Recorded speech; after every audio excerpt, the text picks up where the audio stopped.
God bless you, but please leave me alone. Please leave me alone. Stop following me. You won't call the cops. Stop. I don't. Stop stalking me. Please, I can't live here anymore because you stalked me. That's why I moved. Just leave me alone. I will. You talk to me for 2 minutes. No, 0 minutes. I don't want to ever talk to you again. I don't ever want to hear your voice, see you. Please, God bless you, but please leave me alone. Please leave me alone. Stop following me. You won't call the cops. Stop. I don't. Stop stalking me. Please, I can't live here anymore because you stalked me. That's why I moved. Just leave me alone. I will. You talk to me for 2 minutes. No, 0 minutes. I don't want to ever talk to you again. I don't ever want to hear your voice, see you. Please, God bless you, but please leave me alone. Please leave me alone. Stop following me. You won't call the cops. Stop. I don't. Stop stalking me. Please, I can't live here anymore because you stalked me. That's why I moved. Just leave me alone. I will. You talk to me for 2 minutes. No, 0 minutes. I don't want to ever talk to you again. I don't ever want to hear your voice, see you. Please, God bless you, but please leave me alone. Please leave me alone. Stop following me. You won't call the cops. Stop. I don't. Stop stalking me. Please, I can't live here anymore because you stalked me. That's why I moved. Just leave me alone. I will. You talk to me for 2 minutes. No. How'd you like to live like that every day? It's miserable. So, it's worse for me because she goes home and the guy doesn't bother her when she's home. Mr. Perry, this is the Charles Perry Stalker podcast. He's not just stalking. So, for him, it's a lot different. I'm going to quote a witness that we've quoted a bazillion times. I'm going to quote him again. The other frustrating thing with Mr. Perry is that he's been diagnosed with Huntington's disease. Our shrink kept saying the amount of times that you have to repeat yourself, he's got to have Alzheimer's or senile dementia or both.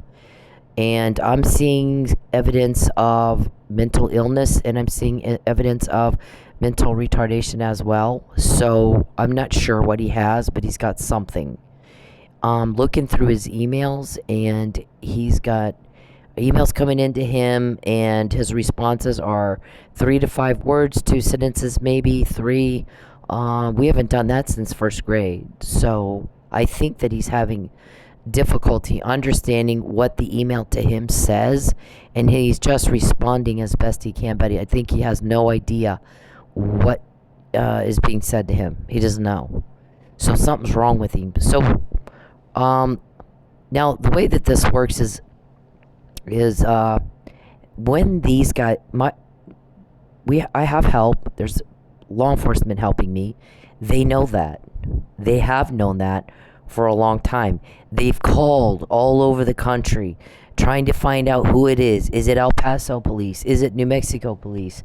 Is it LAPD? Is it NYPD? They've called governors and told governors, have your law enforcement agencies within your state stop if you're helping her. We know that. How do you think we know that? But it didn't change a thing, did it? No. So this opened, there was a human rights violations complaint. Mr. Perry enjoys harming women and children. So our witness said, anyway, when he makes people very upset with what he's doing to me, people with a lot of power, we start finding out information from inside his criminal organization. So he's not just a stalker. He's a part of an entire organized crime criminal organization that stalks and preys upon women and children for money, for profit. And he has been for a long time. So in the process of him pissing off people that he shouldn't be pissing off when he goes at me, we find out that he's got Huntington's disease. It was about a year after she said that, and she couldn't have been more on the nose. Huntington's disease causes psychosis, hallucinations, delusion, paranoia, and that's the mental illness part. He's psychotic, diagnosed, and impaired cognitive reasoning. So he's not able to put things together in his head like anybody else can do by the time they're, like 3 years old. Cause and effect, same and different, before and after. And you have to say the same things for him over and over and it goes right over his head. He doesn't get it. It's extremely frustrating to have to deal with. I mean, you fucking want to hit something. It's extremely frustrating. to have to deal with somebody going, and he doesn't just bug you. He's taken everything I own. I've lost 3, 4, 5 homes now. I've lost several cars. He's trying to take the car I have right now. There's not a day that goes by that Charles Perry and his partner David Robertson and his other partner Calvin aren't sitting around trying to figure out how to take my car away from me. So that's a problem for them more than it is for me. And they know that. When they do the crime to me, that's the cause, they get caught every time. And they have for 10 years. 7, we've actually quoted them. We've actually said, we heard you say XYZ. Why we do that is to establish that we have the information while they're planning the crime before they have a chance to execute it. We don't have just they want to take my... We have very specific. In fact, the car they took last, on January 18th, I emailed my attorney. They've just called Brandon, the manager at the Flying J. They've just told him, we're voyeurs. We have a Peep and Tom problem. She is about to need a bath. We made her homeless. She's sleeping in her car. So she's going to come up there. We're going to let her make enough money. We dictate how much money she makes. It's canned food, by the way. Here's your tuna. We're going to take the steak that you can make and give you canned food. Here's your tuna. Today we're going to let her make enough money to come take a shower. When she gets up there to take the shower, call us. We're going to come take her car away from her. I emailed that to him, to my attorney, on January 18th. They've also cloned my phone, so they saw me do that. And they decided on January... I didn't go. I went the next day. January 19th, I went to take a bath. For 6 months, I'm living in my car.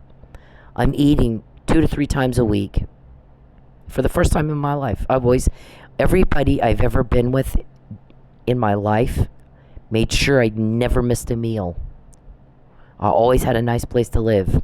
Or some place where I felt comfortable living. Always. I'm 54. I'm not a teenage runaway. So this stuff is mind-blowing. So, always, I never missed a meal. I've always had a roof over my head. I always had, what I needed, what I wanted.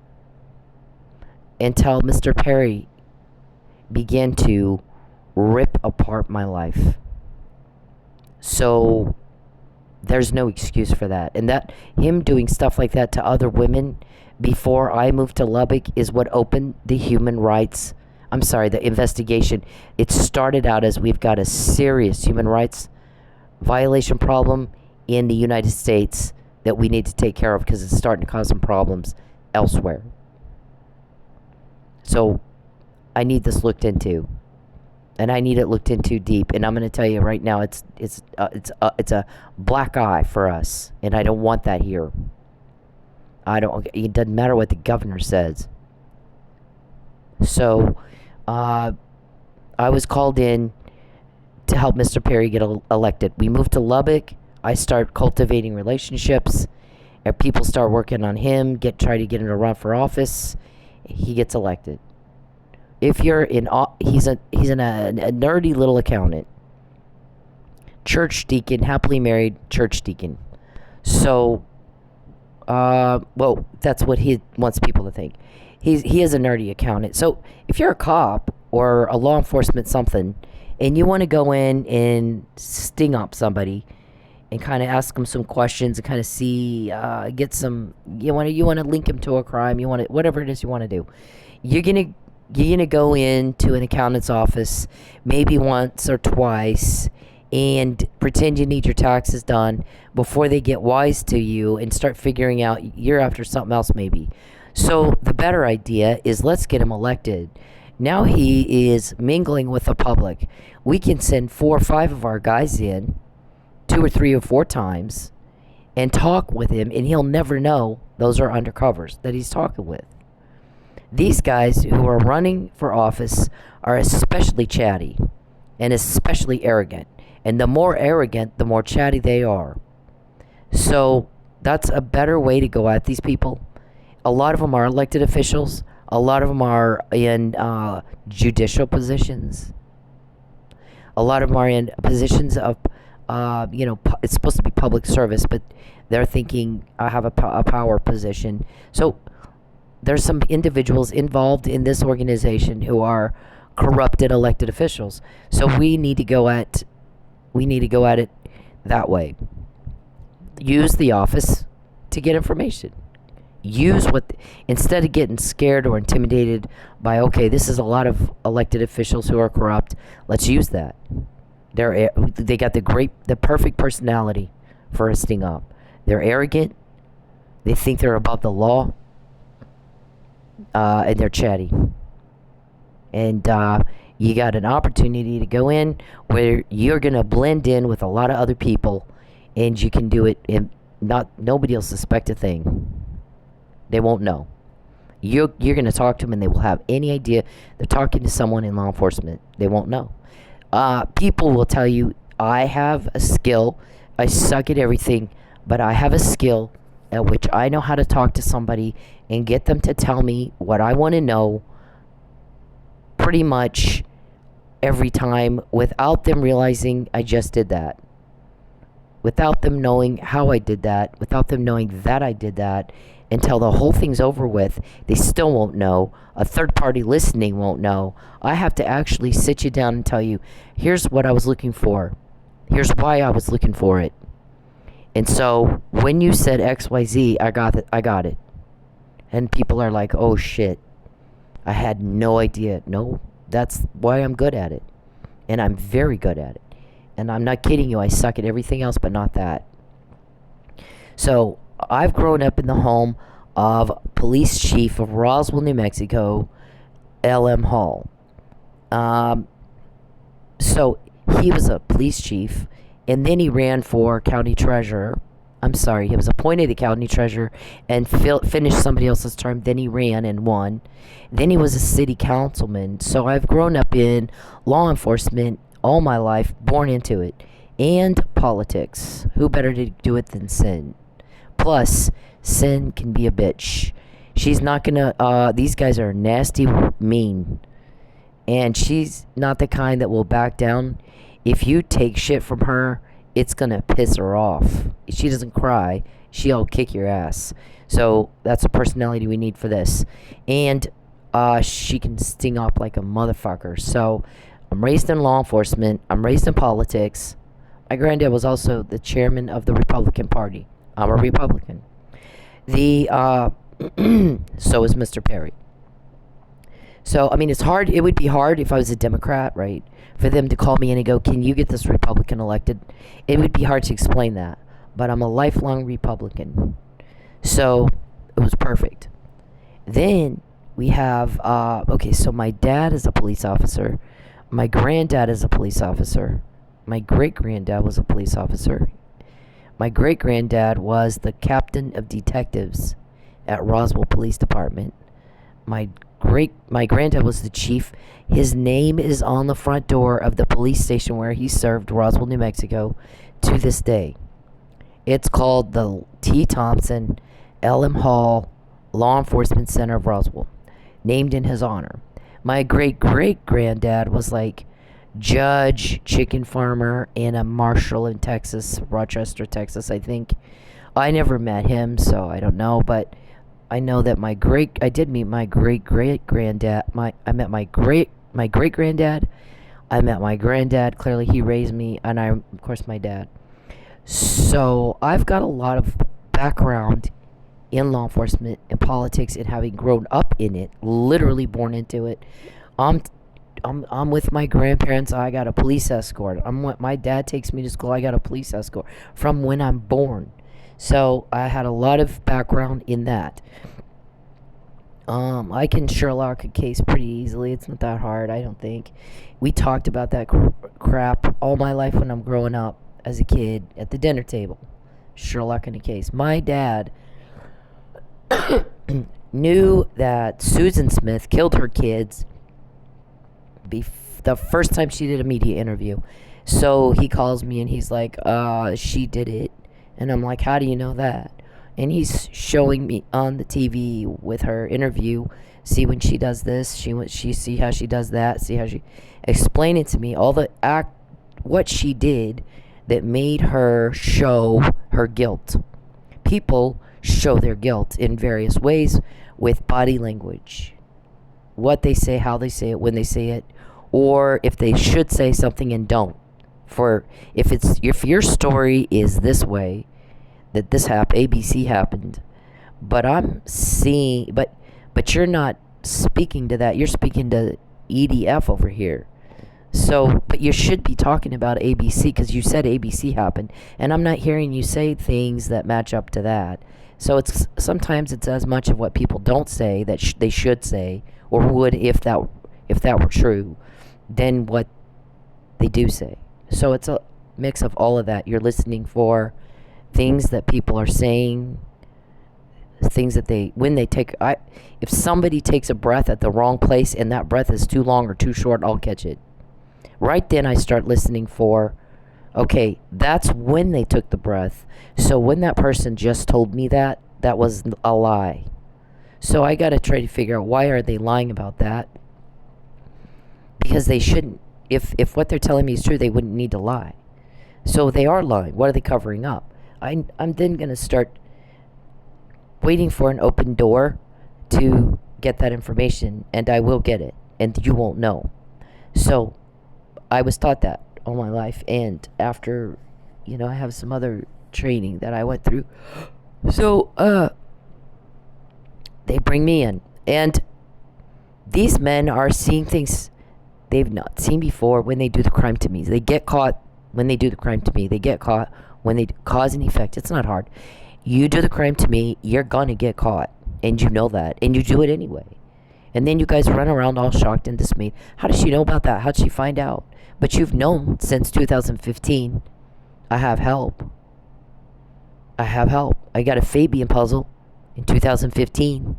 I'm sorry, 2016. You've known about it. And so I have help. You've called police departments asking them to stop. You've called governors asking them to make their law enforcement in their state stop. Haven't you? You've put it out that there's recordings, you'll pay money for them. Whoever has them. And nobody's helping you. Because everybody wants it stopped. People don't like crime. I don't know why you thought that they'd be okay with your crime. They're not. In the midterm elections, crime was second on the list of things the public wants stopped. And I'm going to tell you something else. We had the whole defunding police thing. People don't like corrupt cops. They don't like that. Everybody went in ape shit. The whole country blew up when we start dealing with corrupt cops, with Derek Chauvin murdering a man in front of a whole world, and did it very callously. Everybody's screaming at him, stop, stop, stop, stop. And he just sat there and killed the guy. Very calloused, very cold. Just like you. Just like you. And people have been screaming at you. Stop. Please stop. Please just stop. Sir, stop.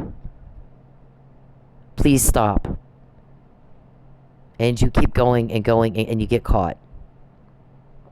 And then, okay, so you have the whole defunding of the police movement. And I'm definitely not for defunding police, but I think that what happens is you have a pendulum that's swinging back and forth. So you've got a pendulum that's, you've got problems festering and nobody's doing anything about it. It's no different than a cancer. Cancer is not going to get better on its own. You have to go to chemo and you have to do radiation or whatever. Your doctor tells sometimes surgical removal of a tumor. It's not going to eradicate itself. You got to do something to make it go away, or it's going to kill. It's going to kill the body it's in. And you can pretend it's not there all you want. It's, you can pretend it's not there till you're dead. But either way, it's going to kill. You can make believe all you want. But when a cancer is in your body and you don't get it treated, you're dead.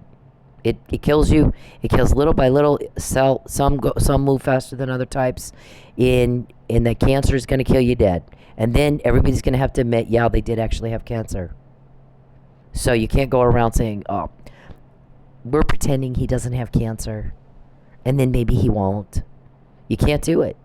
You can't go around saying people are okay with corrupt cops. You don't see people at the water cooler talking about how great they think it is that there's corrupt cops. Do you think so? At the dinner table, oh, we're so happy we've got all these corrupt cops.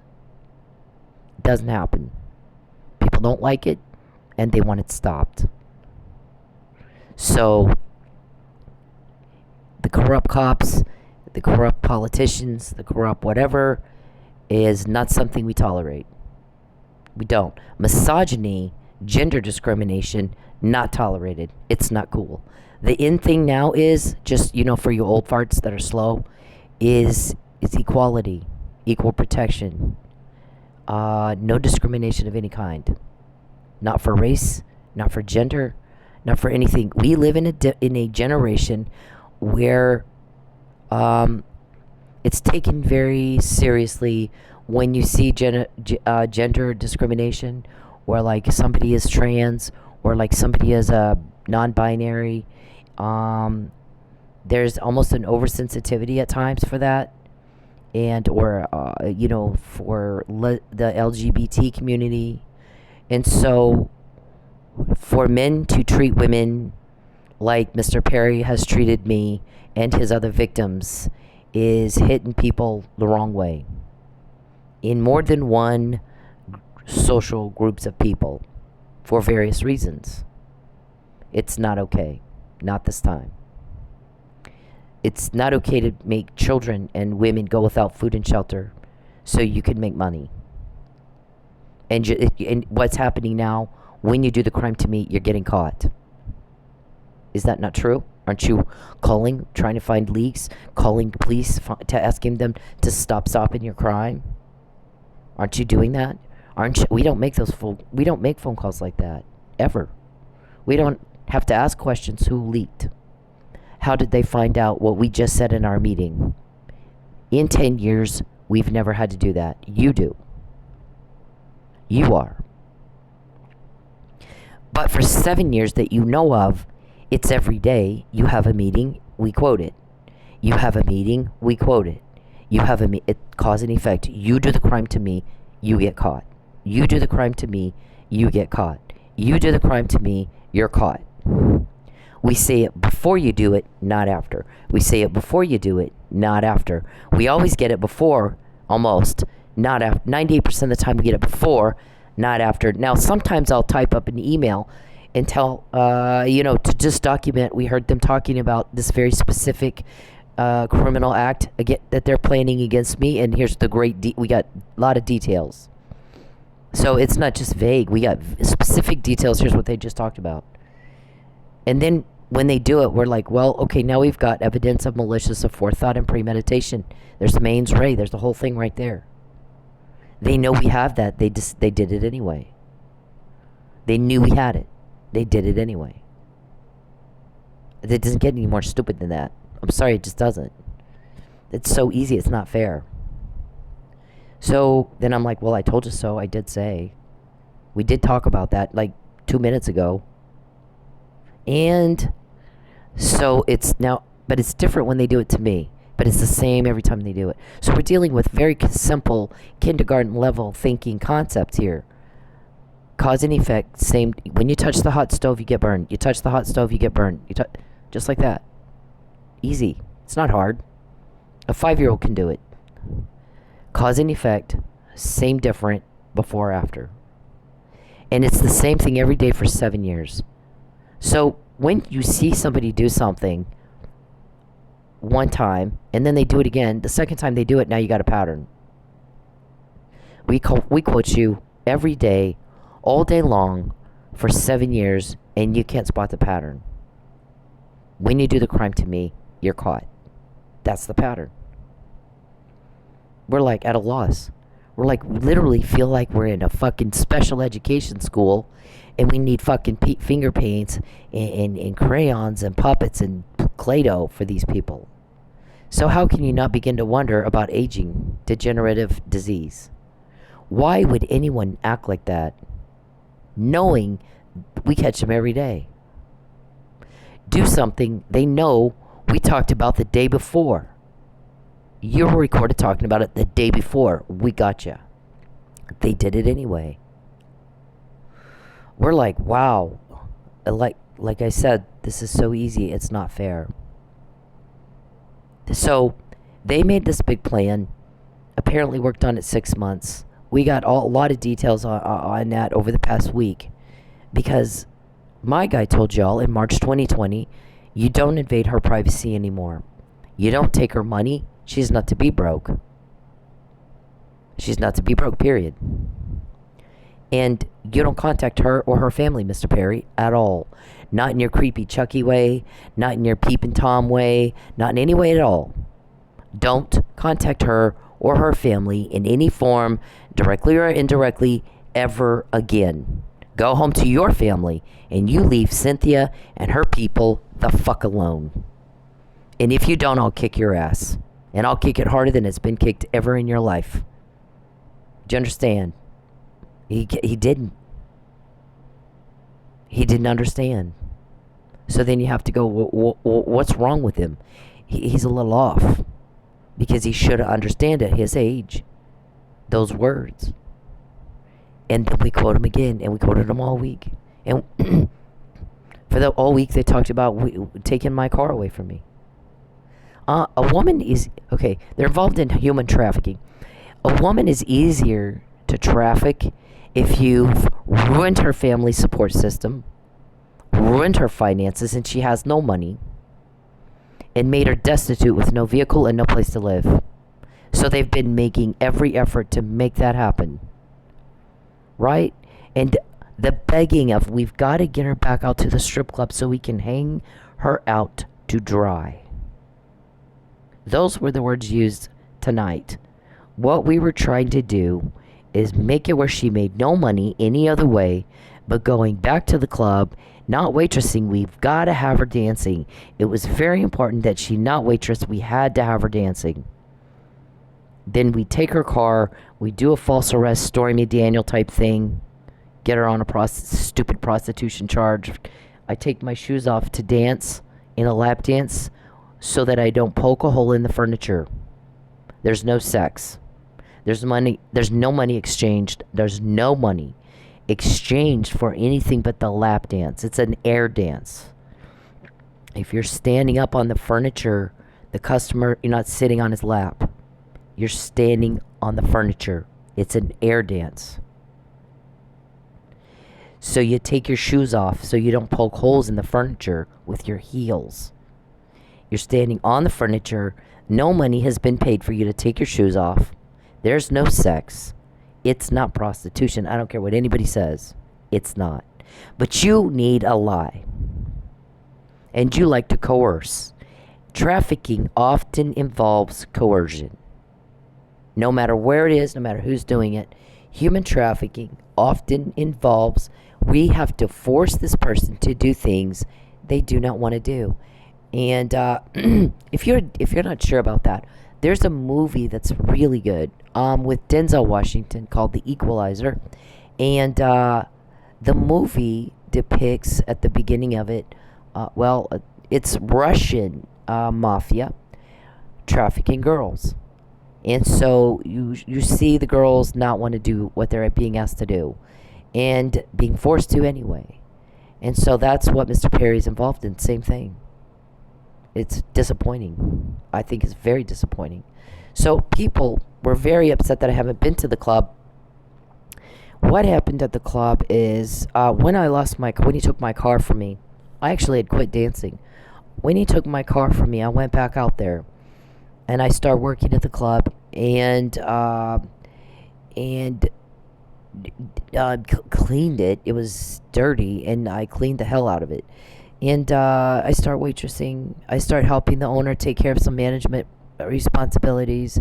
I'm 54. I've owned a business before. I do absolutely no drugs at all. I don't do any. I don't do. Oh, back to the prostitution thing real quick. We joked about that. We called it prostitution by sock. Everybody's talked about it. It's not like a new thing. We've talked about it and talked about it and talked about it and joked about it. How ridiculous. How desperate Mr. Perry must be to try to do something like that. How pathetic. But that's where we're at.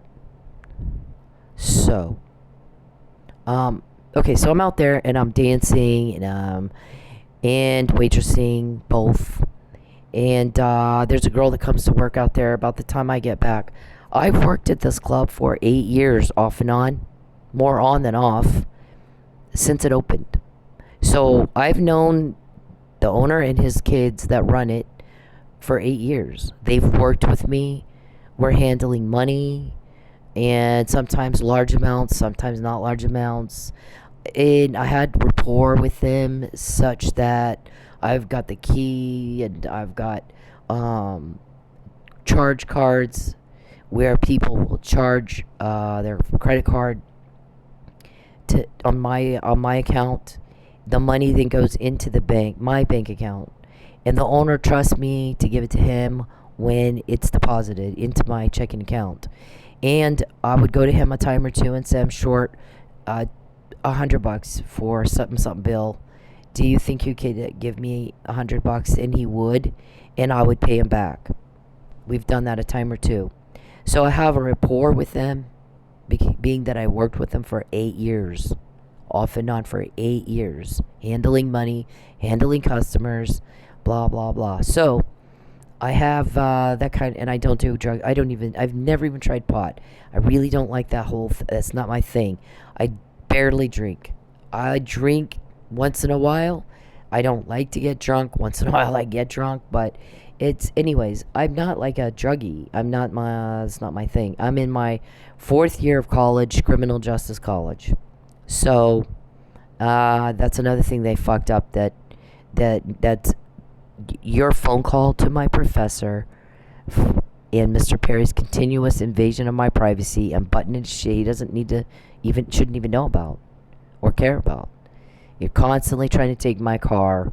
I mean, when he said, don't invade her privacy, don't contact her or her family, and she's not to be broke, and you ignore that and you act like you can defy him, the law enforcement, what happens to you is your problem, and you won't like it.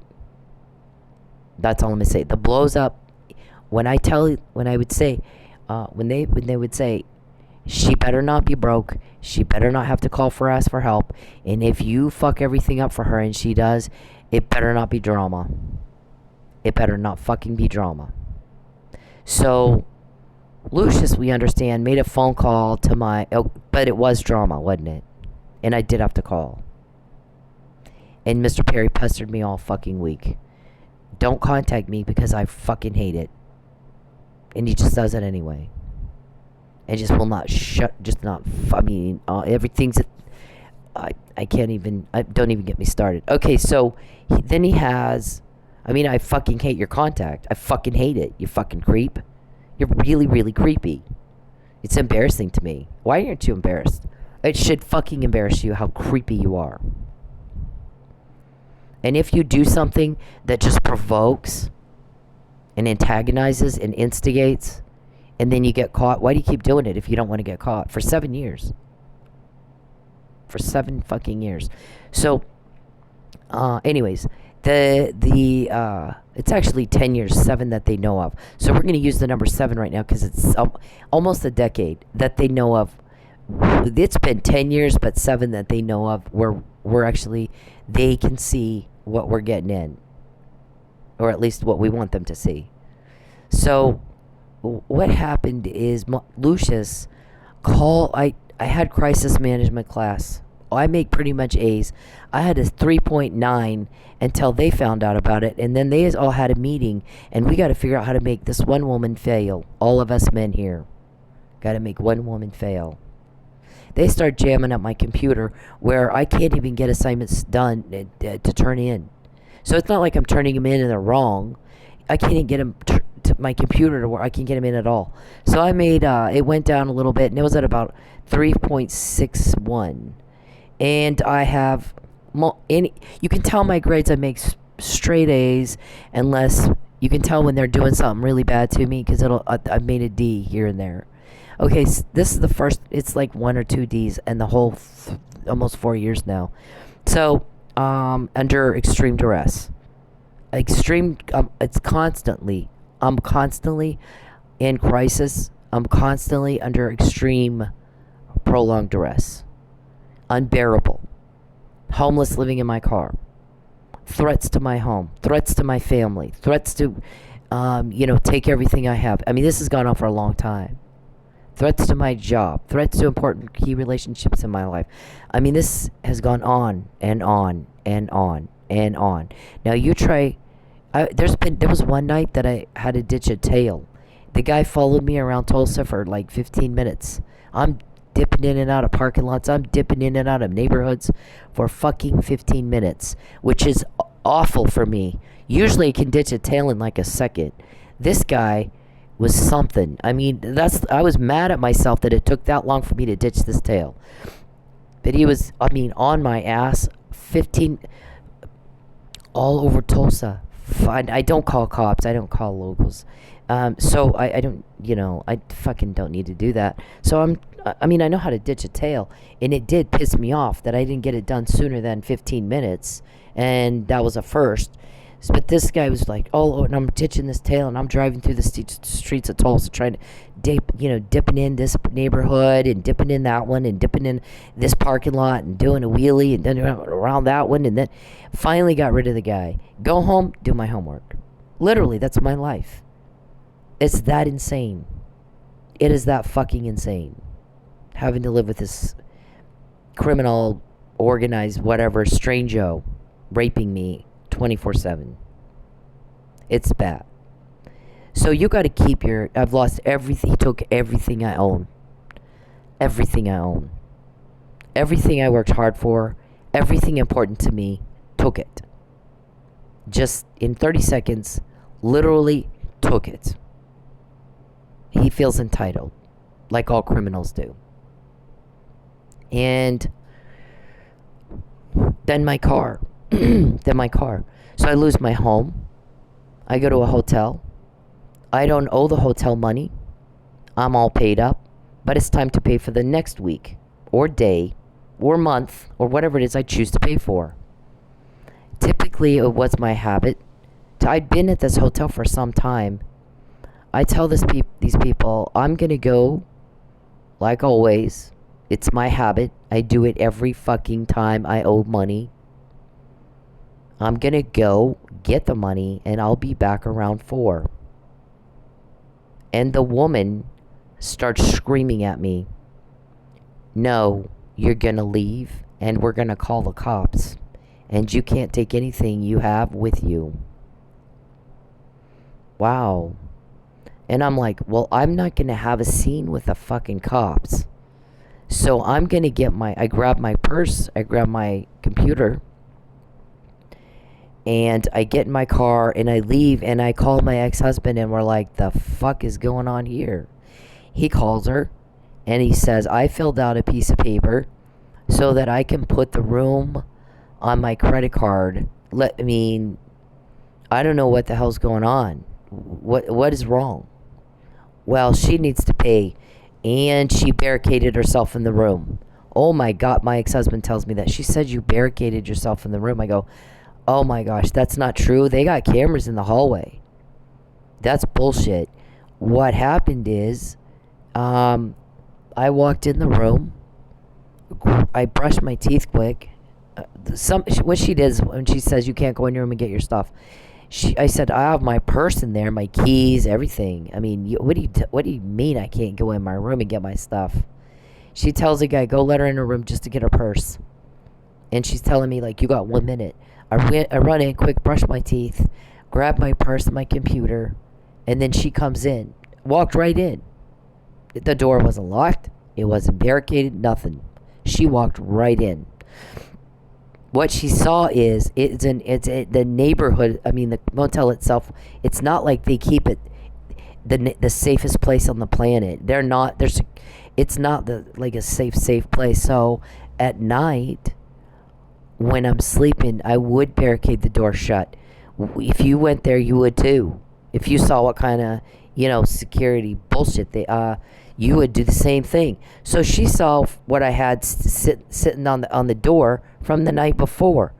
It wasn't barricaded for her. She's, if you watch a video, you're going to see if something's barricaded. You're going to see the people are having a hard time getting in the room. You don't see that on the video. You see her walk right in. I'm like, wow, okay.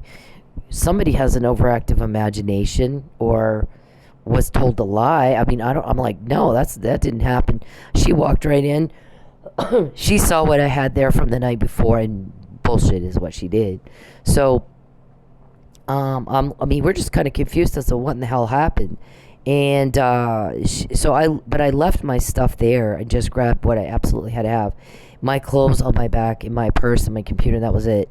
And my ex-husband calls me back and he goes like, she said I didn't do the paper. And I go, well, I was sitting there when you did the paper. So, and well, she's not going to work with me. So here, I'll get you one night in another hotel. He was going to get me 1 week there. Okay. But at this time, they're trying to traffic me. They're trying to get me back to Texas.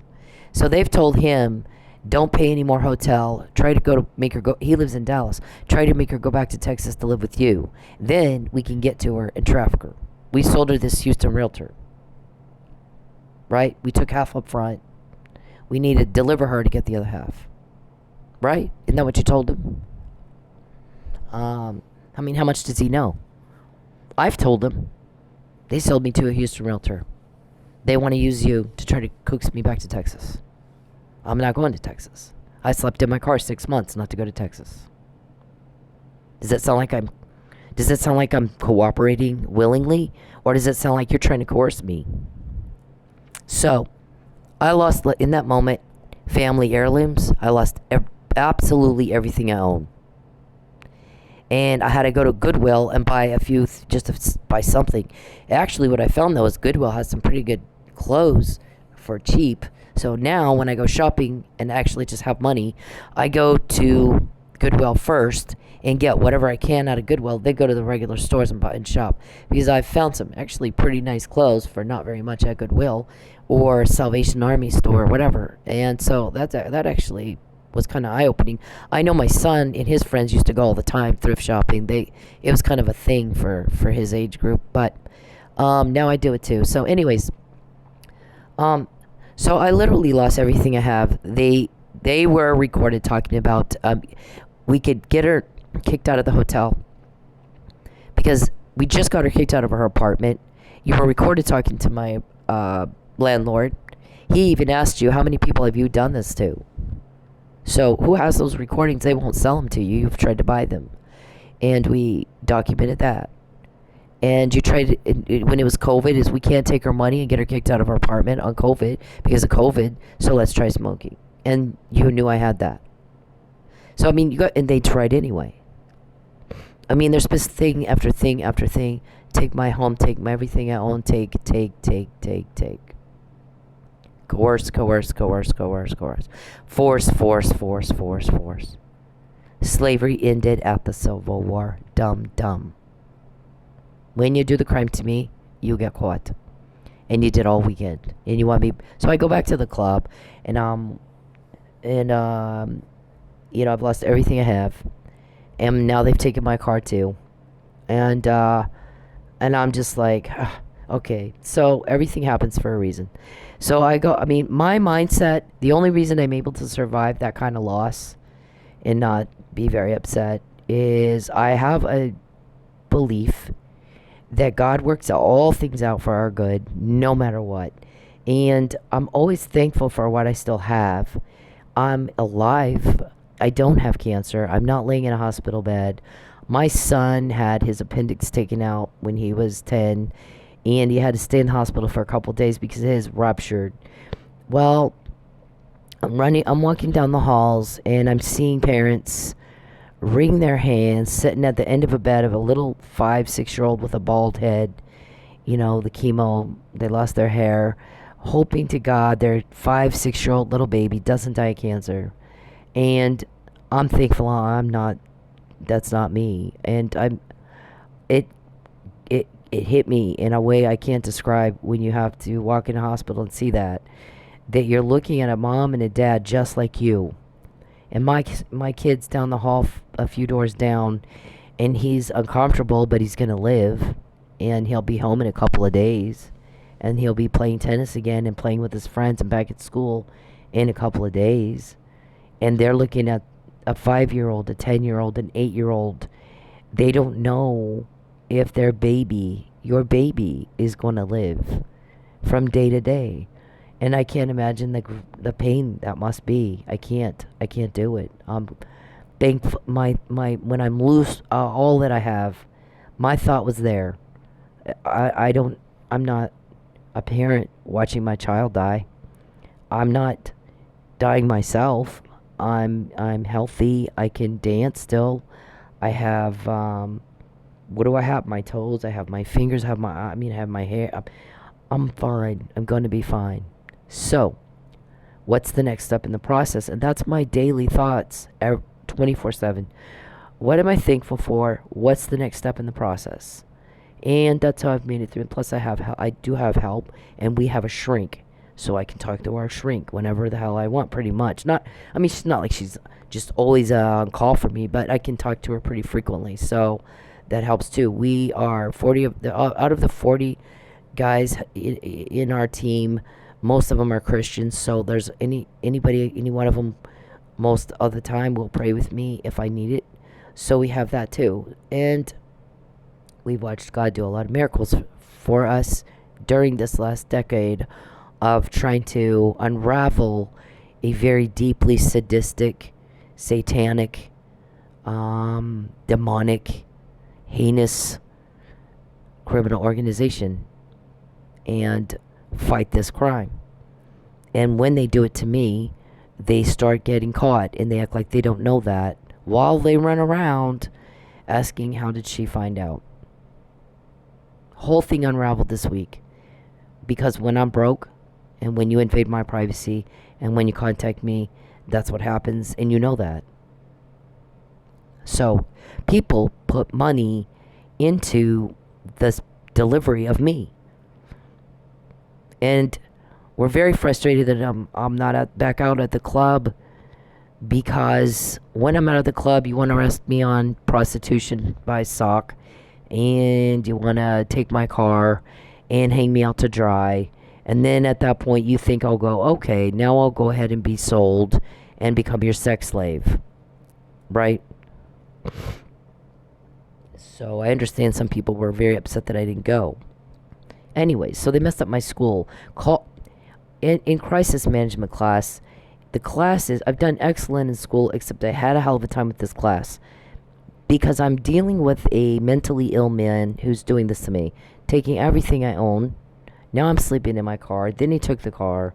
He's trying to traffic me. He's got Huntington's disease. Nothing he does makes any sense. Nothing he says makes any sense. It's very frustrating to have to deal with someone like that. And he's blown up my life. And I get it, now I got to take a class on crisis management. Here's how we sympathize with a mentally ill person and diffuse a situation. And I'm like, oh my God, I can't do this homework. I can't do it. I cannot right now empathize with the mentally ill person. I can't. And I told my professor that. I said, if I take this after he's arrested and I've had some time to heal and I take this class, then it's going to be fine. But right now it is not fine. Here's the thing though. She's teaching crisis management, and this for me is that. And she fucked it up. I was not impressed. She didn't be like, I get it, teaching how to deal with crisis. And I can see that you're a victim of crime, you're traumatized by it, and you're being asked to empathize with someone who's mentally ill, which the guy that is doing all this to you is mentally ill, and I can see why that might be difficult for you. So I'm gonna give some leeway. I'm gonna something. Lucius actually called her Monday and said fail her, so she can't get her school loan money. And we heard the conversation, and we told you guys on Tuesday fix it. And you didn't, so everything blew up because when I don't have money, everybody gets mad. Your leaks get mad, my guys get mad. And so as far as us getting intel, it's fine. Just letting you know. If I can't eat it, it's not fun for me, but we all know the more damage you do to my life, the more pissed off leaks get, the more pissed off my guys get, and all of a sudden we really get great detail as to what crime you're trying to do to me next. Right? And it happens every time, and you guys act all shocked and dismayed. We've got your people's names. Some leak got pissed off. And next thing we know, we got Muffin Man, Geppetto, your witch, Blankenship, Desiree, Calvin, who's bald and fat, Sanjay, your hacker. When you start taking homes, cars, Lucius. I've never met Lucius. I've never met any of those people that I know of. And yet they all know me. They all sit around and have a meeting as to what they think I should do. We got to get her out of Oklahoma, but she can't go back to New Mexico. Calvin, how many times have you said that? You repeat yourself a lot, too. It's kind of strange. That's just like you're just not all there. As much as you guys repeat yourselves. Alright, so imagine having to live like this. So I go to the club, and I'm waitressing, and they have this, and I'm there, and they have this girl come in who's a meth head, and she's hardly ever there, and she's late or she's early, and she's in the back smoking weed, and she's talking to her boyfriend who's in jail and shouldn't have a phone, but he's got a phone, who actually killed a cop from Oklahoma City, and she starts causing trouble. So I'm like, not going to be a waitress while you're a waitress. When you quit, I'll waitress again if Paul wants me to. I'll just dance. Then I injured my knee, so I leave, and they were actually trying to frame me for petty theft. She stole money. Calvin tells her to steal money, say she did it, and I'm like, no. We've been over that. She was supposed to get money. I would get the money out of the safe and set it up in the registers. She was supposed to take money out and say that I took the money while I was setting the money up in the registers. So sometimes we don't always put an email out. Sometimes I just change my habit. So I did. I changed my habit. I stopped setting up the money. I would just, here's the bag. Throw it on the counter. You set it up. I'm not going to touch the money. So that didn't work. They got caught. So I completely changed my habits. And so I leave. Now they've been trying to get me back out there, and I'm like, I'm not going to dance. I've injured my knee. But I can waitress with an injured knee, and I injured my shoulder and my knee. Oh, no, we have to get you on the pole. We have to have you dancing. We have to jerk you off the pole when we arrest you. We have to do an arrest for prostitution. And everybody's... And I'm like, well, why would I go back to the club when I know you're going to do that to me? Right? How do I know you're going to do that to me? Y'all never shut up about it. Now, we got complaints of how poor Ty Buttram's all upset. Ty Buttram's calling, going, why? What are we going to do if she won't go back to the club? I'm supposed to get money when she's sold. And we're like, oh my God, Ty's in that? How the hell did you get yourself mixed up in that? Ty? Now that's the talk. How does a nice guy like Ty Buttram get himself mixed up in human trafficking with Charles Perry? Wow. I'm going to take a break, and I'm going to let you listen to this again. Mr. Perry, you're going to have to shut the hell up.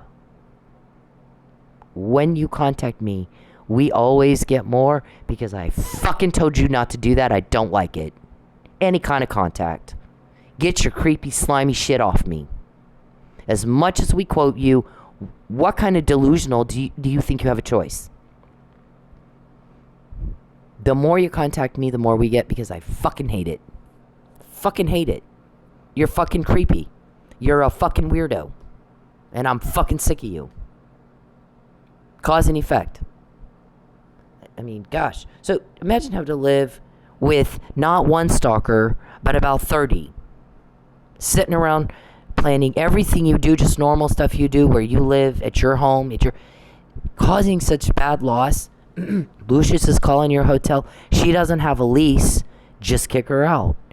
Kunzweiler's telling him, I told y'all not to do that. These guys are trying to get you on coercion, intent to coerce. I'm sorry, grand larceny with intent to coerce, deprivation of food and shelter with intent to coerce, interference with contracts with intent to coerce. And he's like, and commerce, interference with any kind of buying and selling of anything. I told y'all not to. I can't believe you did that. Did he not? Yeah, we heard him. He was upset with you. 0 minutes. I don't want to ever talk to you again. I don't ever want to hear your voice. See you. Please stop. 30 Looney Tunes, just like that guy, after me all the time. Please leave me alone. Please leave me alone. Stop following me. Stop. I don't. Stop stalking me. Please. I can't live here anymore because you stalked me. That's why you leave me alone. I will. You talk to me for 2 minutes. No. 0 minutes. I'm quoting you, Charles. You're not quoting me. We're naming your people. You're not naming ours. You don't contact me anymore. You just piss all my guys off again. I have another phone. Once in a while, he'll start deciding he thinks this is a conversation. It's a recorded podcast, not a conversation. The only way he could know what I'm doing right now, he says, is a sicko peeping Tom. He's got a sicko problem. Make him prove what he does all day with his time. Why is he in Oklahoma? Steve Massengale's not in Oklahoma. Doesn't care where I live, what I do.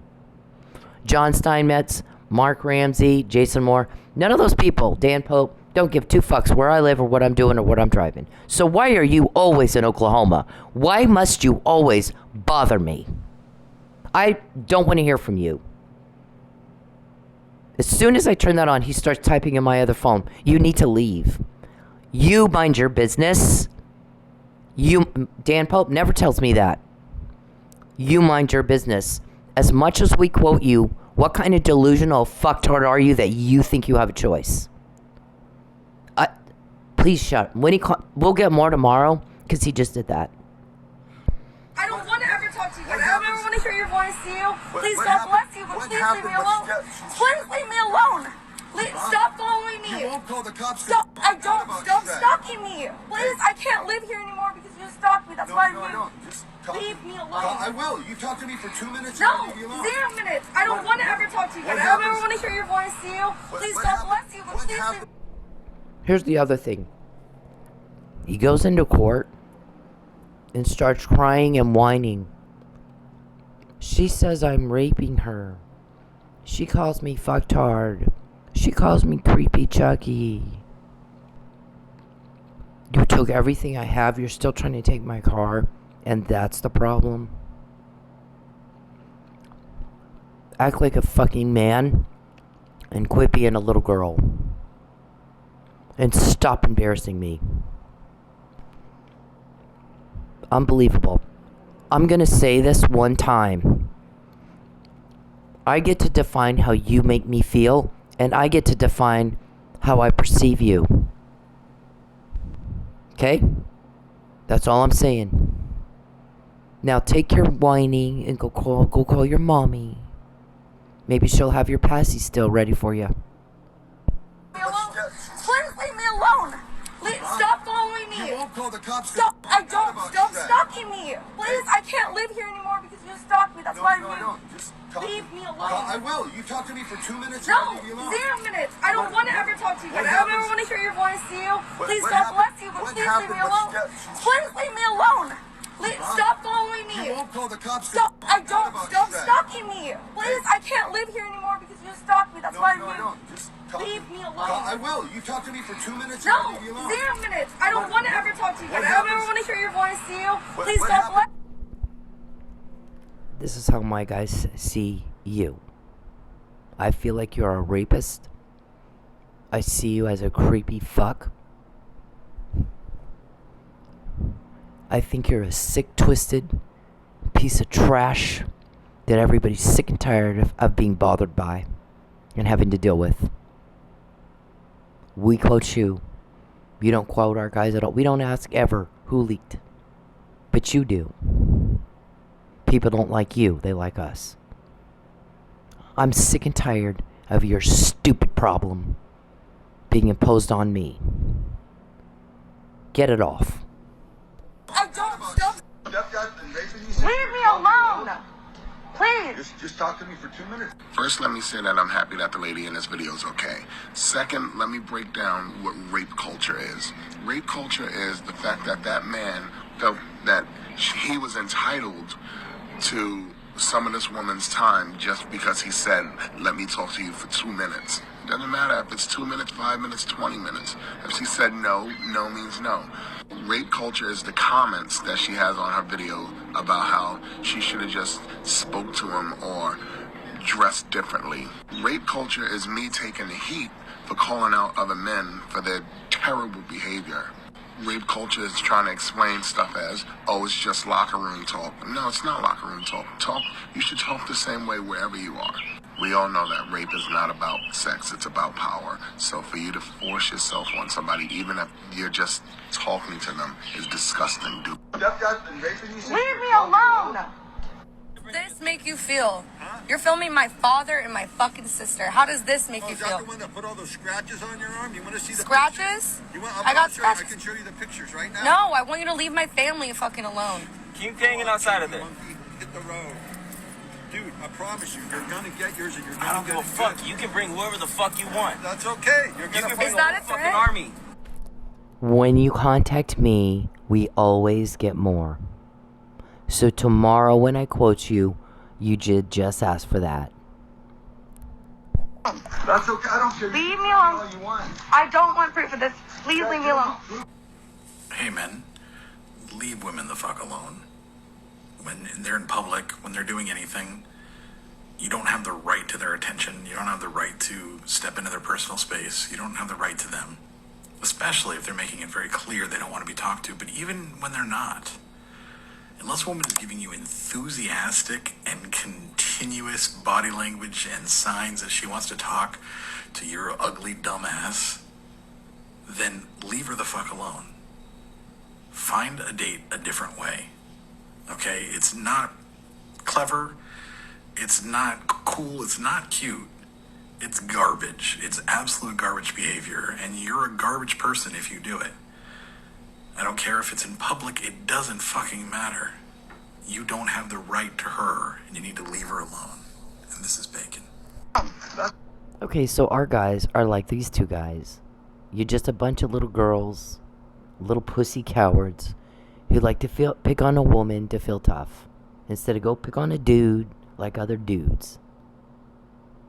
So, Charles is rejected. I don't know what the hell he thinks who he thinks where's Jacqueline, his wife, when he's in Oklahoma for 7 years doing nothing but causing problems and getting told on and caught and told on and caught and told on and caught and told on and caught. Your delusion is off the rails, sir. It's disappointing and embarrassing. It's disappointing that you have absolutely no control over a very heinous, disgusting, nasty, vulgar, gross, offensive, inappropriate peeping Tom problem. Yeah. And dumb as a brick. I cannot understand. This guy, Mr. Perry, is talking to him is like talking to this guy. She's trying to make a point. Do you like having a camera stuck in your face? Because I don't. How does it feel when it's done to you? Goes right over his head. These guys are just not operating on a full load. And he's like, I'm going to go get the pictures I took of you. I'm going to get you. Perry does the same thing. Exactly the same thing. Pathetic. It's so embarrassing. Get your stupid out of my face. I can't do it. I can't handle stupid people. Can't do it. You feel? You're filming my father and my fucking sister. How does this make you Is that feel? the one that put all those scratches on your arm? You want to see the Scratches? pictures? I got scratches. I can show you the pictures right now. No, I want you to leave my family fucking alone. Keep hanging outside of there. Monkey, hit the road. Dude, I promise you, you're gonna... Same thing. Leave my family the fuck alone. You've harassed them too. I haven't even seen my family. He's even separated me from my family. Because what he would do is go get my... Here's what one of our recordings said. Mr. Perry has been in Oklahoma for now 7 years. And he's inserted himself Steve Massengale hasn't. Dan Pope hasn't. John Steinmetz hasn't. Jason Moore hasn't. You have, weirdo. You have. It's sickening. It's sickening. The result of that action are you're getting caught. You're bringing heat on your whole thing. You always have. You were the first target. Okay? So, when you do the crime to me, Lucius, we find out you called this professor and said, make sure she doesn't get her school money. Fail her. Fail her. We told you to fix that. My guys went over my schoolwork, and he goes, you didn't make an F, you made a D. She made a mistake. You were told to fix it, and you failed. So when we quoted you all fucking day, yesterday and today, that's your fault, Lucius. That's your fault, Charles. It's your fault, Calvin and David.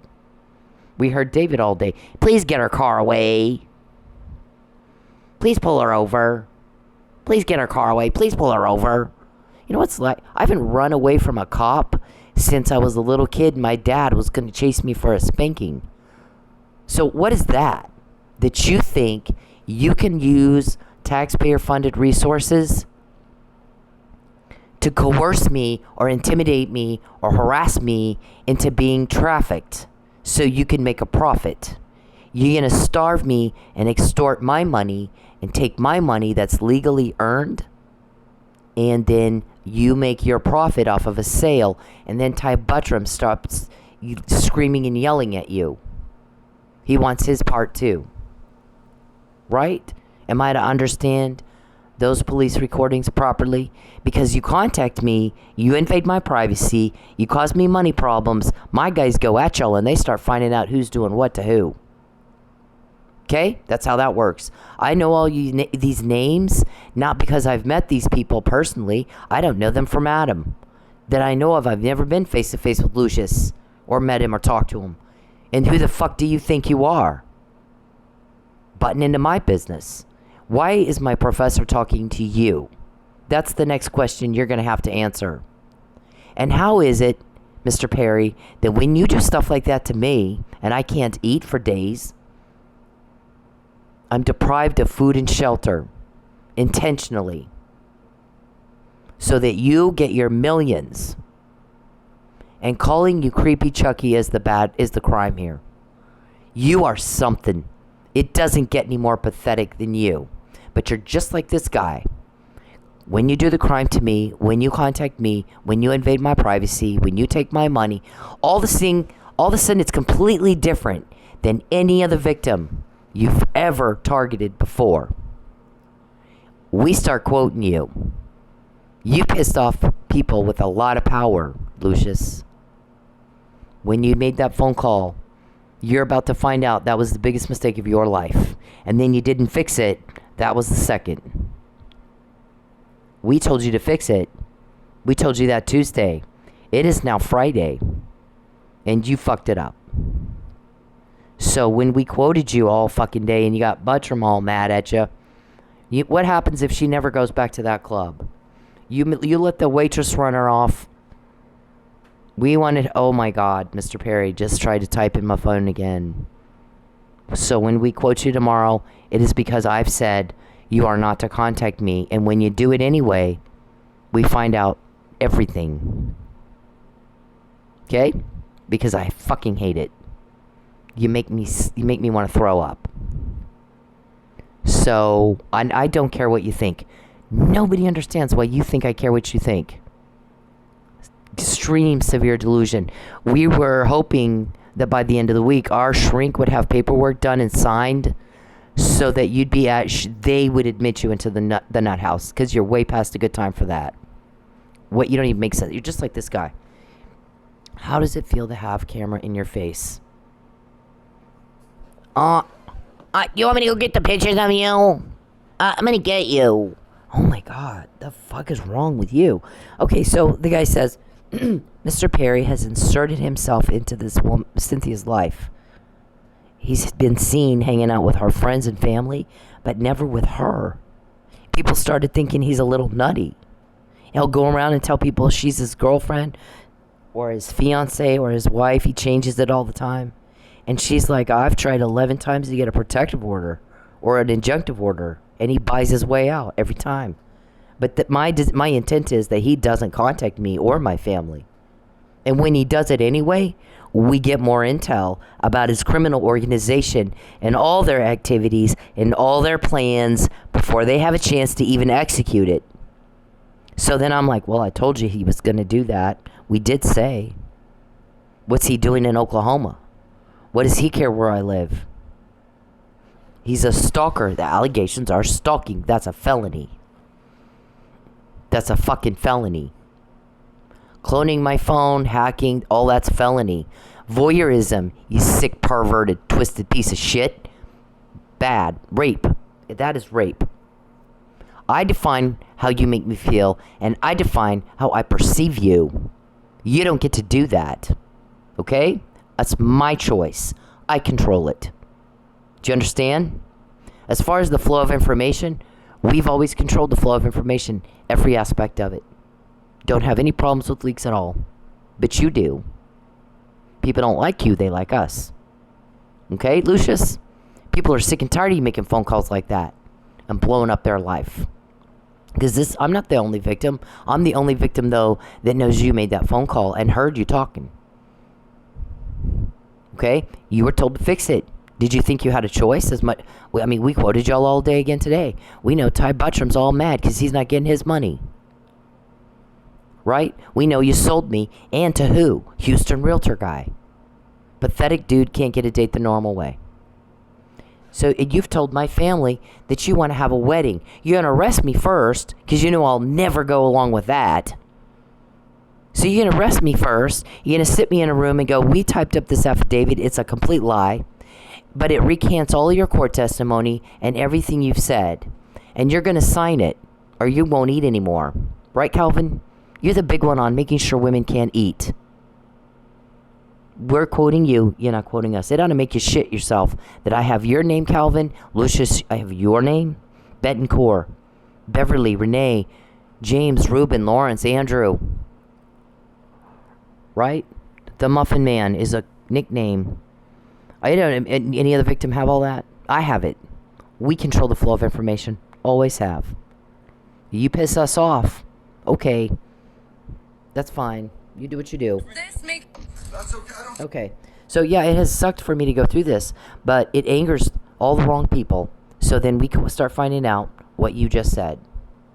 This is the irritation of having to repeat. I can't wait till you're in. They finally fucking arrest you and you're in jail, and I won't have to repeat myself ever again. I've never had to repeat myself for anybody in my life as much as I've had to repeat myself for you. So forgive me for calling you a fucktard. Maybe you ought to start writing stuff down so people don't have to say the same things for you over and over and over. Look at this. And then he says something about her clothes. Again, didn't ask you. Mr. Perry, I don't care what you think. Didn't ask you, did I? And nobody understands why you think I would. Yeah. Leave me alone. I don't want proof of this. Please leave me alone. Please leave me alone. Leave me alone. Please. Just talk to me for 2 minutes and I'll leave you alone. Oh my God. It's too damn early for this shit. Leave me alone. How do you dress like this? What are you a prostitute?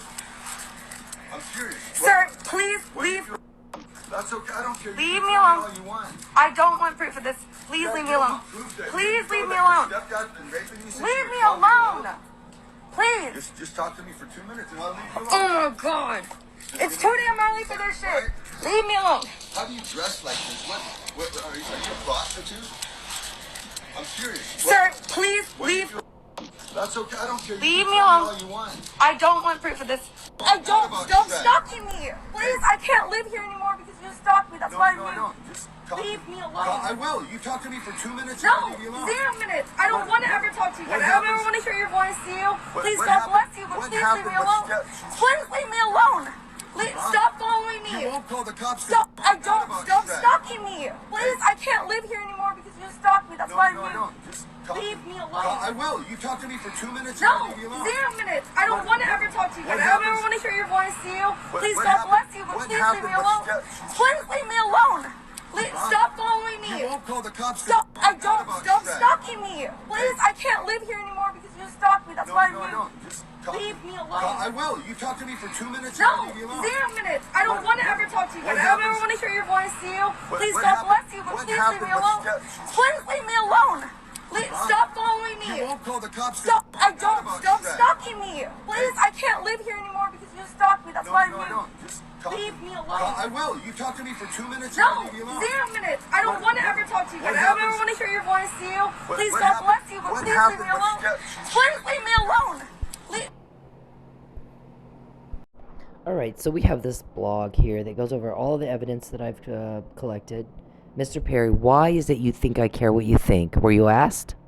Nobody understands why you think I care what you think. Delusional, wacko. Stop. I really don't want to hear it. When you contact me, we always get more, because it pisses me off. You were told to stop. You really embarrass me with the lack of control over yourself that you have. It's disappointing. Alright, so we got all this evidence here. This right here is the latest. Cynthia Perry trafficked Cynthia to a Houston realtor. Took half the money up front and has been tearing my life down to nothing ever since, trying to force me into destitution, hoping I'd realize his intent to make survival impossible unless I agree to be trafficked. That is coercion. It is a very, very serious crime. And Perry acts like he's... Oh, yeah. It is. Maybe you should get a better lawyer. And you get caught when you do it to me. Any other victim have this? Any other victim have this? Calvin, Lucius, Geppetto, David? Any? Right? Jeremy? Any of you? No? Any other victim? Charles, when you contact me, we always get more. You really got to control yourself better. You peeping Tom, piece of shit pervert. This right here, it's a rape. It's rape. I'll define how you make me feel. This right here. So, yeah, they said people started questioning his sanity. He's been here 6 years and he's hanging out with her family and her friends, but never with her. People started wondering, this guy's a little nutty. He's going around telling people 3 different stories. First it's his girlfriend, then it's his wife, then it's he's got a wife, Jackie, in Lubbock. Did he just leave her? I mean, what happened? Why is he always in Oklahoma? They can't get him to leave. He doesn't live in Oklahoma. He wasn't invited to Oklahoma. I moved from Lubbock. So after I get him elected, clearly he starts targeting me. And his life things are different when you do it to me. Much, much different than any other victim. Same, different. You heard of that? I can't even stand the stupid. Can't do it. I'm not a special education teacher, sir. I don't have finger paints and crayons for you. You need to call a specialist. You need to be in a nut house. We're still trying to work on that. I think we'd hoped to have it done by today, where you're just admitted. But I don't know. They're trying to do it where they don't compromise the integrity of their investigation. It's a need to know, so that you don't know who all's involved in it, so they can do it undercover shit and you won't know who you're talking to. Yeah, and you can't make a phone call and go, I'm going to ruin you or kill you, or you're going to sell me those recordings. Yeah, that's the other reason. It's a need to know. Only a few people know. People involved in it. Okay? The 40 cops, the 12 reporters, 3 are not in the U.S., and the shrink, the forensic accountant, me. There's not a lot of people that know much about it at all, on purpose, intentionally, because you got a bunch of bullies that kill cops and shit, right? You like killing cops, don't you? Then you like to go around telling everybody what you can do and get away with, don't you? Yeah, that helped us a lot when you do that. You and David both do it.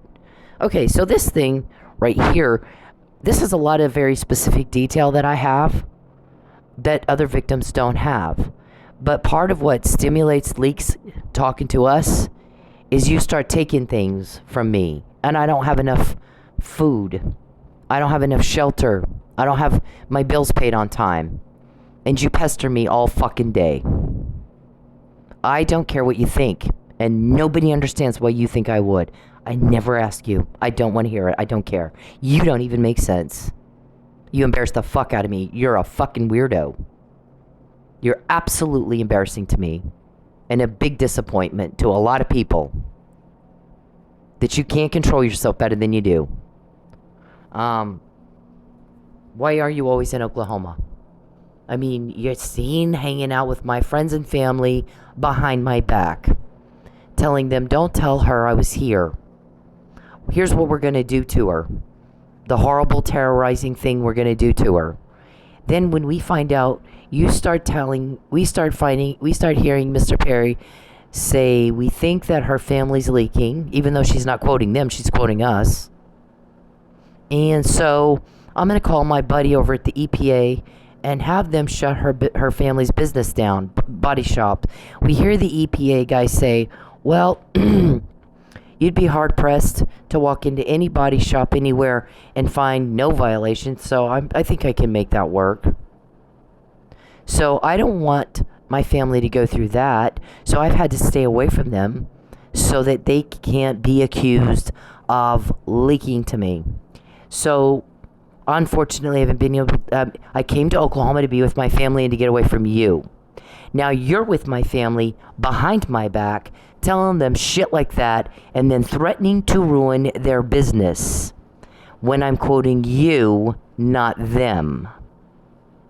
They think, here's what he told them, it's just about economy.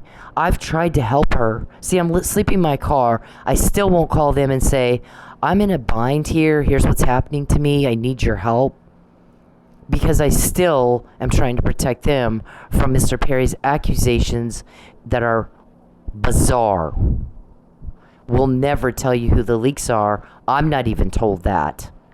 That's not really something I need to know, how the information is obtained. Is it a wiretap order? Is it a leak? I don't really need to know that, so I don't know that.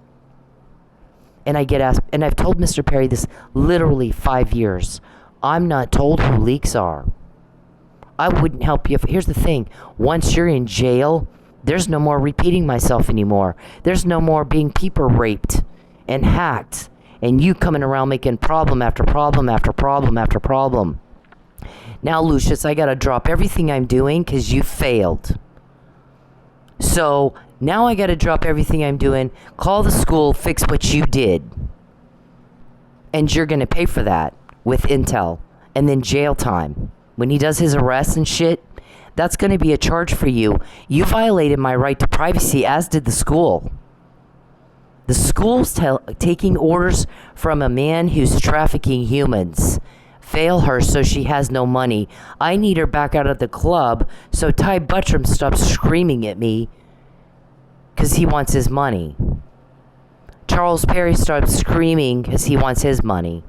And nobody gets money until she has nothing left and can't eat and has nothing to drive and finally goes to this Houston realtor who's going to give us the money for her, for a person in this whole illegal deal that you guys caught because you did it to me. And you have every day for 7 years. So y'all are all screaming and yelling about, oh, we can't get her money. We can't get her to the club because first we have to do the false arrest. Then we may have to make her sign the lie. Then we have to rush her into her family and go, she finally agreed. I think she got herself in some sort of jam with the police and I got her out of it. So now we got to have pose for the wedding photos because I forged a marriage license 4 years ago that Dead Lucky asked me about. Did you sign this, Cynthia? Chief Miller. Did you sign this marriage license? No. Why the fuck would I do that? Yeah, I didn't think it looked like your signature. But he's using it to do things like call the school and get information from a professor who has no business talking to a human trafficker, but did. Who's teaching crisis management of all. Oh my God, lady, you're in the wrong job. Anyways, fail her so she has no money. It's part of the coercion, is what you just did. Grand larceny with intent to coerce, interference with commerce and contracts with intent to coerce, deprivation of food and shelter with intent to coerce. And we heard you talking to her. How many of those do you have? How many recordings of you talking to my professor do you think there are? Or someone at my school? Take a wild guess at it, Lucius, whom I've never fucking met and has no business butting into my life like that, but gets caught when he does it to me. So then I'm supposed to go pose with my family, and they all tell me goodbye, and then I'm rushed off to Houston Realtor Guy. They all get their money, and then I'm dead because they're not going to have me sign an affidavit recanting all of my court testimony, everything I say in my podcast, everything I've said for the last decade. All of a sudden, now I'm going to change it, now that I'm starving to death. And they do a false arrest again. And, so, I mean, this is, we have the McNamara email in 2015. He's going to false arrest me and coerce and entice and threaten. Then they did. And it was for filing a false police report in retaliation for a public servant doing his job.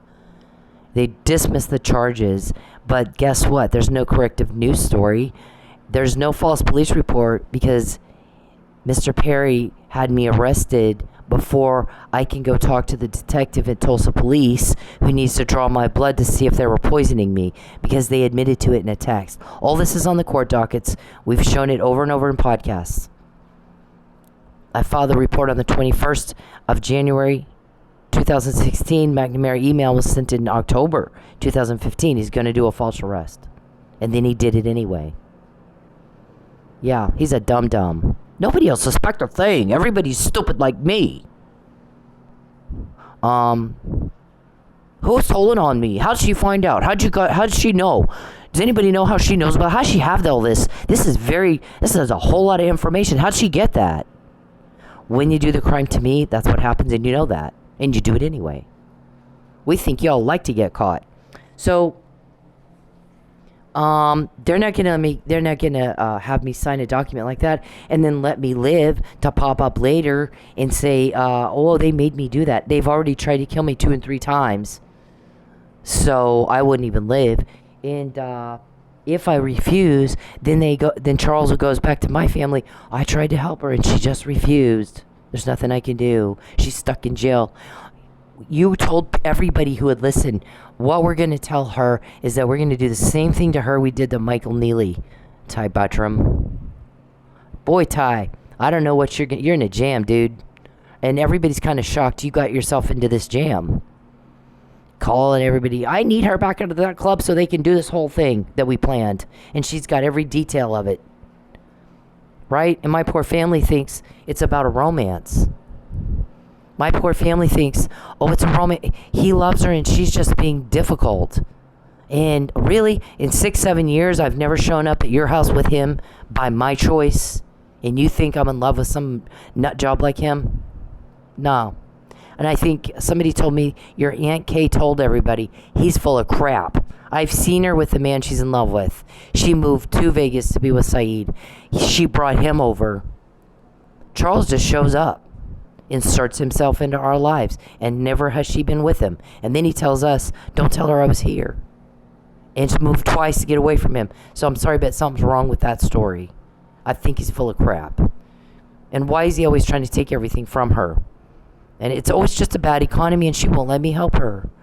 Help, it means I have to agree to be trafficked. And then I'm dead. Right?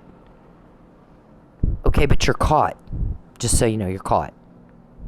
I guess there was some sort of court testimony. One of my relatives had to recant a testimony or change it and say, I guess I didn't have all the information I needed the first time I testified. Which one was that? You do scripts and role playing and my uncle didn't want to do that? We got to gaslight people, so we write up scripts and we role play. I knew my coworkers did not like that. It's weirdo. You guys are a bunch of fucking weirdos. We're like Team Jason Bourne, 007, and you guys are like Team Weirdo. We get the help with information, not you. We're quoting you, see here? Before you had a chance to execute this plan, we got the whole thing. Ty Buttram. What happened to your loyalty to Lucky Miller's family and Michael Nealey? Dude, I don't think you know how bad you fucked up on this one. So we heard you ranting and you screaming and I want my money. Come see me about that. You're going to use my body to commit an illegal act against my will so you can have money. Yeah. I don't know what to tell you. We feel somewhat... I don't know how to put this. What kind of stupid knows that you got a guy who's testified repeatedly under oath and lied? And you know what he did to Michael? You know what he did to Michael. And you think he's going to be honest with you? You're off your nut. You're off your fucking nut. You thought he's going to lie in court under oath, and you know that. You saw what he did to Michael Nealey, your police officer, who was trying to help me. And you thought suddenly he's going to become honest when he's talking to you. And it doesn't get any more stupid, Ty, than that. How embarrassing. You're a mayor. You're a fucking... And that is your intelligence level? Is you're that? Oh my God, what the hell's wrong? Oh, jeez. So how did you get to be mayor if you can't even think past tying your shoe to figure out that the dude sitting in front of you that you know has lied in court under oath repeatedly? If you lie in court under penalty of perjury, you will lie to anybody, anywhere, anytime about anything. And Ty, you gotta know that if you're the fucking mayor. I think I'm gonna move to Manford and run for mayor. It won't take much if you're up against that. As far as intellect goes, the fuck is wrong with you? And he's all crying, oh, somebody done me wrong song. No, you had that coming. I'm sorry, you had it coming. You have stupid on your forehead. You literally do. And then you know what he did to your officer. I can't believe that you have so trampled the blood of Lucky Miller. I can't believe you would do it, but you did. And for normal people, we got heartburn about that, sir. Morals, have you heard of them? Morals, ethics, values, dignity. And you trusted the person you knew did that and thought he'd be honest with you. My neighbor's dog could win mayor of Manford and be better than you, more intelligent. I don't even know what to say. You're calling and you're screaming, what are we going to do if she never goes back to the club? Then, and only then, can we pull this scam off that she already knows about. And then, and only then will I get my money. Wow. From her victimization, her being a victim of a crime. Going to work to make legally earned money Mr. Perry will take so he can make his illegal millions. And he said that. I stand to lose millions if I can't get her delivered. And nobody gives a fuck. Nobody cares. We're getting the help, not you. We're getting the help, not you. Not just for a day or a week or a month, for a decade. We don't have leaks, you do. You're running around going, how'd she find out? How'd she know? Oh my God, how'd she get it? Human rights organizations are after us, and maybe the DEA, and maybe the FBI. You know, oh my God, who is it? Nobody will help you. They're helping us, though. They don't like you, they like us. Okay? Dum-dum. Yeah, me calling you dum-dum is the crime. That's what everybody's worried about. Not whether or not I can have food. They're worried about you get your millions. Starving me to death. You guys are something. This is why it's so easy, it's not fair. There's my disclaimer. Right there. See that? This is what cops are supposed to do with a stalking report. But here's the thing. Lucky started to do it, and you murdered him. And then Mike, you tried to murder him, and when he didn't, it's like us both. You gave me arsenic, you give him opioids. Neither one of us die. Both of us end up false arrested. And then you're gonna say, you're telling everybody who'll listen, we're gonna sit her down. She's gonna sign the lie, and we're gonna tell her we're gonna do the same thing to you we did to Michael Nealey. And I know now, before, not after, because that people don't like that. They don't like you. They like us. We're like Jason Bourne spy. 007. I guess some cop was asked to pull me over. Calvin, everybody write this down. Calvin's the one that calls everybody and says pull her over. It's Calvin usually that does that. And we know that. And I've not met Calvin. So how do I know that? People don't like that shit, Calvin. It's weirdo. So, Calvin's bald and fat too, I found out.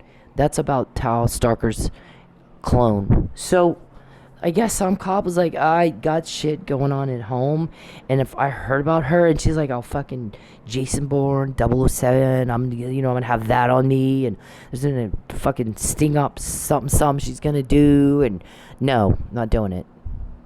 That was like, oh my gosh, that was funny. So, we're the cool kids, and you guys are just the old fart weirdos. Yeah, nobody cares about your millions. They're worried that you're not letting me eat. We're getting help, not you. When he said, don't invade her privacy. Don't contact her or her family ever again. In March 2020, you better make sure she's not broke. And if any of that's off or out of line and you're not in compliance with the law on any of that, I will kick your criminal ass harder than it's ever been kicked before. Have you ever had a victim get this kind of information on a details, very specific, lots and lots of details on your plan before you have a chance to execute it? And many, many times we've gone, well, I told you so. I did say. Name one other victim that can do what I can do and has what I have. Name one. Name one, you fucking weirdo cuckoo bird. You're a rejected nothing. Name one. So everything happens as documented here, Calvin. In case you're forgetting, we have to repeat ourselves, Charles, Lucius. Yeah. Always somebody pulling around me, taking pictures. Wherever I am. Where I live, where I'm shopping, and that's stalking. Felony. So, yeah, that's what we're all day long, we're all doing that. The fuck? Are you shitting me with this? What the fuck? Because you're a bunch of freaky Jason weirdos. So, since March 2020, we got names. Any other victim have names without having met these people? No, when you contact me, when you take my money, when Charles invades my privacy, when he gets all creepy and shit, which he does all the time, we get more. It's like you guys like that. These guys are 007 enough. They got that puzzle to me in jail. Wasn't up to you. Was it up to you when I got this? No. But is it up to you when we find out what you're going to do before you do it? No. Tell me how I can't live in New Mexico or Tulsa or wherever it is I choose to live, Calvin.